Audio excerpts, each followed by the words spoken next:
Hello বন্ধুরা, পূজাস ডায়েরিতে সবাইকে সুস্বাগতম জানিয়ে আজকে আবার একটা লং ভিডিও নিয়ে চলে আসছি তোমাদের সামনে। আমি কিভাবে চিকেন রান্না করি সেটাই।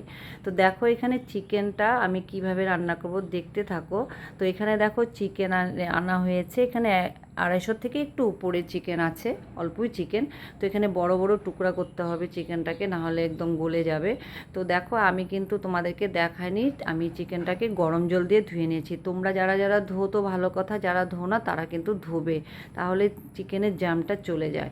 তো দেখো ম্যারিনেট করার জন্য এখানে এক চামচ করে সব দিয়ে নিয়েছি। কাঁচা লঙ্কা বাটা, আদা রসুন বাটা, এখানে কালারের জন্য একটু লঙ্কার গুঁড়ো দিয়েছি, আর হলুদ গুঁড়ো 1 চামচ, আর হচ্ছে এখানে লবণ দিয়ে নিয়েছি 1 চামচ, দিয়ে এখানে দই দিব।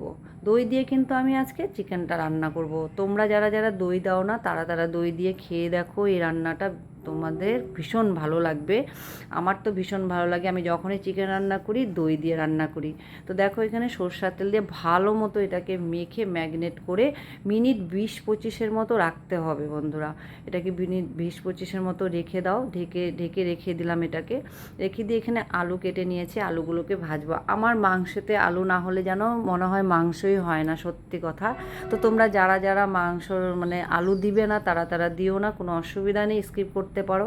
তো দেখো আলু ভাজা হয়ে গেছে, ওই তেলেতে গরম মশলা দিলাম হচ্ছে এলাচ আর দারচিনি তেজপাতা।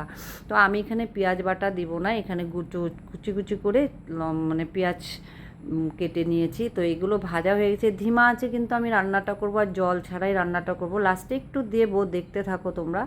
তো এখানে দেখো ভাজা হওয়ার পরে 1 চামচ করে আবার ধনে গুঁড়ো, লঙ্কার গুঁড়ো, জিরে গুঁড়ো, অল্প আদা রসুন বাটা, লবণ হলুদ আবার দিলাম পরিমাণ মতো, দিয়ে এটাকে ভালো মতো কষে নিব যতক্ষণ না তেল বেরোচ্ছে। দেখো এখানে তেল বেরোনোর পরে আমি এখানে টমেটো বাটা দিয়ে নিব। টমেটো পিউরিটা দিয়ে একদম ভালো মতো কষবো যাতে এটার কাঁচা গন্ধটা চলে যায়।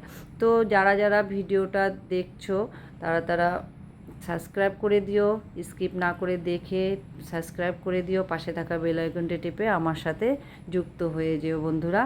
তো দেখো এখানে আমার হয়ে গেছে, এখানে হচ্ছে তেল বাড়ানোর পরে আমি এখানে চিকেনটাকে দিয়ে নিলাম। চিকেনটা দেওয়ার পরে একদম এটা কিন্তু গলেই যায়, আধাটাই গলে যায়, খুব সুন্দর একটা মানে আসে, ফ্লেভারও আসে। তারপরে এটা আস্তে আস্তে নাড়াচাড়া করে এটাকে একদম মানে সেদ্ধ, আধা সেদ্ধ কিন্তু হয়ে যায় ম্যাগনেটটা করার জন্য, কেননা দই থাকে তো সেদ্ধর মতো হয়ে যায়।